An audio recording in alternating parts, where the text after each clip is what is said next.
কথা বুঝতে পারছেন? আল্লাহর নবী হায়াতুল নবী, তিনি তার রওজা মুবারাকায় তিনি জিন্দা।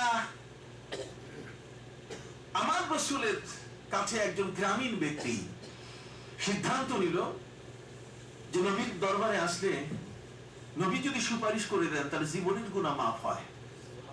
জীবনের গুনাহ কি হয়? মাফ হয়। নবীর কাছে গেলে জীবনের গুনাহ মাফ হয়। কাজেই সাহাবায়ে ইকরাম তাদের জীবনে কোনোদিন গুনাহকে তারা সাথে নিয়ে চলতেন না। যদি কিছু হয়ে যায় নবীর কাছে বলে ফেলতেন। কথা বুঝতে পারছেন? হুজুর শাস্তি দেন, ইয়া রাসূলুল্লাহ আকিম আলাইয়া কিতাবাল্লাহ। একজন ব্যক্তি রাসূলের কাছে এসে বলছে, হুজুর আমি অন্যায় করেছি, আপনি দয়া করে আমার উপরে শাস্তি দিন। নিজের উপরে শাস্তি নেয়। সাহাবীরা কত মন ভালো। আল্লাহর নবী তিনি বসে আছেন, সাহাবী বলছেন, হুজুর ইয়া রাসূলুল্লাহ আসাবতু হাদ্দান, রাসূল আমি সীমা লঙ্ঘন করে ফেলেছি, ফাকিম ফিয়া কিতাবাল্লাহ, আল্লাহর আইন আপনি আমার উপরে জারি করুন, আমি শাস্তি পেতে রাজি। ঠিক ইন দ্য মেন টাইম হযরতে বেলাল মসজিদের মধ্যে তিনি ইকামত দিয়ে ফেলেছেন। নবীজি নামাজে অংশগ্রহণ করলেন। নামাজে অংশগ্রহণ করে আল্লাহর নবী হুজরা মুবারকে যখন বসলেন, আমরা হলে তো পকার পালাই যাইতাম, কি বলেন ঠিক কিনা? কিন্তু সে লোকটি ছাড়ে নাই। সে লোকটি দেখেছে নবীজি তিনি যদি আল্লাহর কাছে সুপারিশ করে দেন তাহলে আমার জীবনের গুনাহ মাফ হয়ে যাবে। সুবহানাল্লাহ। নবীজি আমার হুজরা মুবারকে সেই লোকটি অনুমতি নিয়ে প্রবেশ করে বলছে, ইয়া রাসূলুল্লাহ আসাবতু হাদ্দান ফাকিম ফিয়া হুদুদাল্লাহ। হে রাসূল আমি অন্যায় করেছি, দয়া করে আমার উপরে ইসলামের আইন শাস্তি আপনি প্রয়োগ করুন। হুদুদ মানে শাস্তি, অতএব আপনি আমাকে শাস্তি দিন। আমার নবী বলেন, আমার সাল্লাইতা মানা, তুমি কি আমাদের জামাতের সাথে নামাজ পড়ো নাই? লাইনে কাতারে দাঁড়াইয়া কি নামাজ পড়ো নাই? সাহাবী বললেন, হুজুর কাতারে দাঁড়াইয়া নামাজ পড়েছি। আল্লাহর নবী বলেন, তুমি নামাজে অংশগ্রহণ করার কারণে আল্লাহ তোমার সেই গুনাহটি মাফ করে দিয়েছে। ভাইরা আমার, নবীর দরবারে গেলে গুনাহ মাফের আশ্বাস আছে। নবীজির কাছে গুনাহ মাফের জন্য মদিনার এক গ্রামীণ মানুষ, বুদ্ধ মানুষ, বেদুইন মানুষ নবীর দরবারে এসে গুনাহ মাফ করার জন্য রওনা করলো। এসে দেখে আমার নবীজি 3 দিন আগে ইন্তেকাল করে গেছেন। আমার নবী দুনিয়ায় নাই, 3 দিন আগে দুনিয়া থেকে তিনি বিদায় নিয়েছেন। ওই বেদুইন মানুষটা, গ্রামের মানুষটা এসে অবাক হয়ে গেল, আমি আমার জীবনের গুনাহগুলো মাফের সুযোগ করে নিতে পারলাম না। আমার নবী থাকার সত্ত্বেও আমার জীবনের গুনাহগুলো নিয়ে এখন আমার ফিরে যেতে হচ্ছে।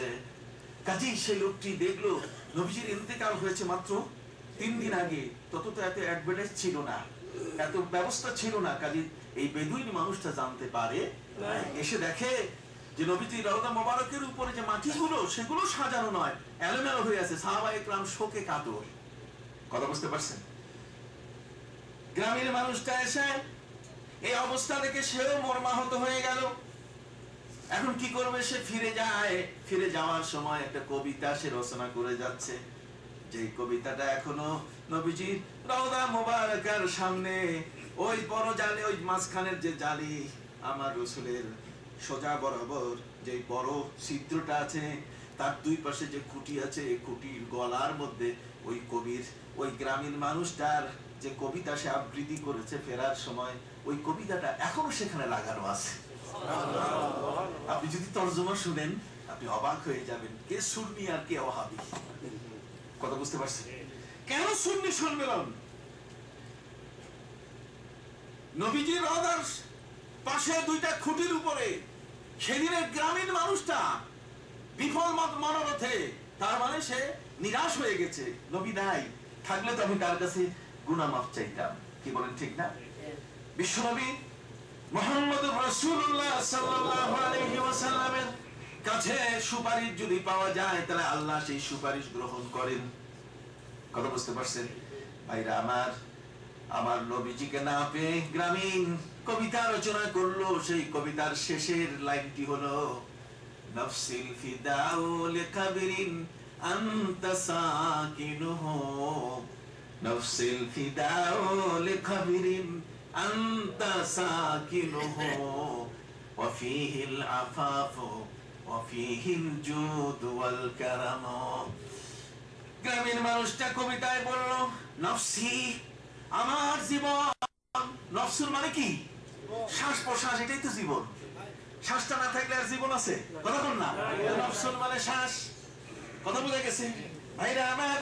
নফসিল ফিদাউ লিকাবরিন, আমার জীবন আমি উৎসর্গ করলাম এই কবরের জন্য। কার জন্য? এই কবরের জন্য। আনতা সাকিনুহু, আনতা, আনতা মানে হে রাসূল আপনি।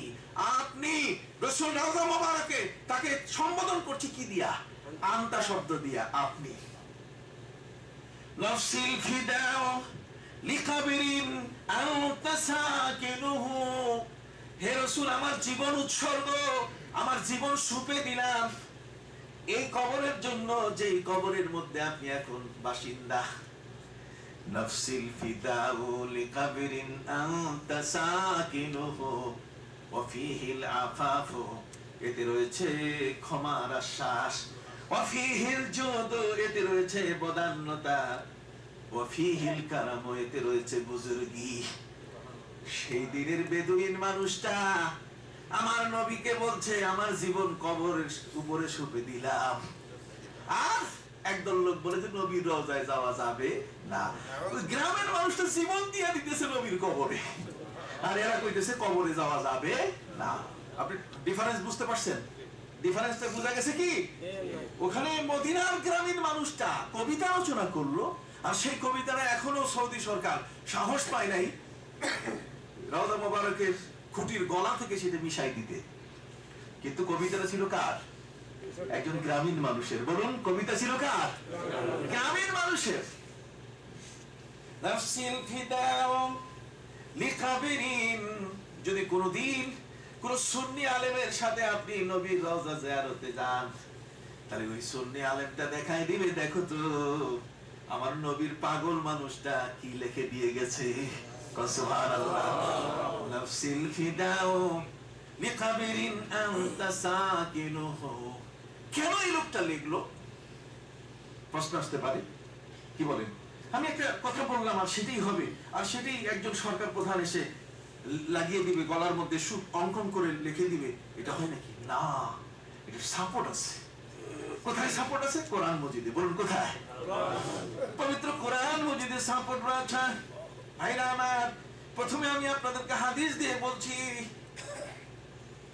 এই জগতের মধ্যে আমার নবীকে ভালোবাসা এটা কিন্তু ছোট ব্যাপার নয়। আমার রাসূল বলে দিয়েছেন স্ত্রী পুত্র সন্তানাদি সবার উপরে আমাকে ভালোবাসতে হবে। হযরত আবু বকর সিদ্দিক নবীজিকে যেভাবে ভালোবেসেছেন, জগতের মধ্যে এত বড় ভালোবাসা পাওয়া কঠিন, ঠিক কিনা? হযরত আবু বকর সিদ্দিক বলেন, হুজুর আপনাকে এত ভালোবাসি, এত ভালোবাসি। কয় কেমন ভালোবাসো কও তো? কয় নবীজি আপনার চেহারা মোবারকের দিকে তাকালে আর চোখের পলক ফেলতে আমি পারি না, শুধু চাইয়া থাকি। কোন সুবহানাল্লাহ। চোখের পলক পড়ে না। কোন না, চোখের পলক কি শাডারটা নামে না, চোখের পাতাটা নিচে নামে না, শাডার নিচে নামে না, নবী আপনার দিকে চাইয়া থাকতে মন চায়। কোন সুবহানাল্লাহ। হে রাসূল, আমার জীবনের সবচেয়ে বড় ভালোবাসা হলো আমার মেয়ে আয়েশাকে আমি আপনার কাছে বিয়ে দিতে পেরেছি। আমি আমার মেয়ে আয়েশা আপনার খেদমতে উৎসর্গ করার কারণে আমার জীবনের ভালোবাসার একটা ক্ষুদ্র অংশ আমি পালন করতে সক্ষম হয়েছি। নবীজি গো, আপনার ডাকে জীবনের যত সম্পদ আছে, আমার ঘরের থালা বাটি থেকে নিয়ে আমার ঘরে যা আছে সব আমি আল্লাহর রাস্তায় উজাড় করে দিতে ভালোবাসি। আর বাযিলুল মাল ফি সাবিলিল্লাহ, আল্লাহর রাস্তায় সবকিছু উৎসর্গ করতে কি ভালোবাসি। নবীজিকে আবু বকর সিদ্দিক রাদিয়াল্লাহু তাআলা ভালোবাসার কারণে আবু বকর সিদ্দিক সম্বন্ধে আমার নবী বলেছেন, আফজালুন নাস বাদাল আম্বিয়া আবু বকর। পৃথিবীতে যদি নবীকে বেশি ভালোবাসে, জগতের মধ্যে নবীদের পরে যদি কোনো ভালো মানুষ থাকে, তাহলে সেই মানুষটার নাম কি? আবু বকর। নবীকে জীবন দিয়ে ভালোবেসেছেন। নবীর ভালোবাসা প্রাপ্তির জন্য জীবনের প্রত্যেকেরই আশা। ভাইরা আমার, শুধু নবীকে মানুষ ভালোবেসেছে তাই নয়, বরং ওই যে উহুদ পাহাড়, মদিনা মুনাওয়ারা থেকে দেখা যায় সেই উহুদ পাহাড় পর্যন্ত নবীকে ভালোবেসেছে। আমার নবীজি বলেন জাবাল উহুদ ইউহিব্বুনা ওয়া নুহিব্বু, রাসূল বলেন উহুদ পাহাড় আমাদেরকে ভালোবাসে, আমরা উহুদ পাহাড়কে ভালোবাসি। সুবহানাল্লাহ। হাদিসের মধ্যে এসেছে কিয়ামতের ময়দানে এই উহুদ পাহাড় নবীকে ভালোবাসার কারণে নবীর সঙ্গী হয়ে জান্নাতে চলে যাবে। পৃথিবীর উহুদ পাহাড় নবীকে ভালোবেসেছে।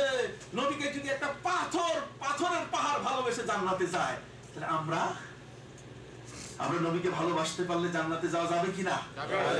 হাত উঁচু করে বলেন যাবে কিনা? তাহলে আসেন আমি আপনাদের কাছে এই কতগুলো প্রশ্নের উত্তর ধারাবাহিক ভাবে দেওয়ার চেষ্টা করছি। সম্মানিত সুধী, পৃথিবীর বিজ্ঞানীরা তারা অবাক হয়ে গেল পাথর কিভাবে মানুষকে ভালোবাসে। নবী মুহাম্মদ সাল্লাল্লাহু আলাইহি ওয়াসাল্লাম বলেছেন উহুদ পাহাড় আমাকে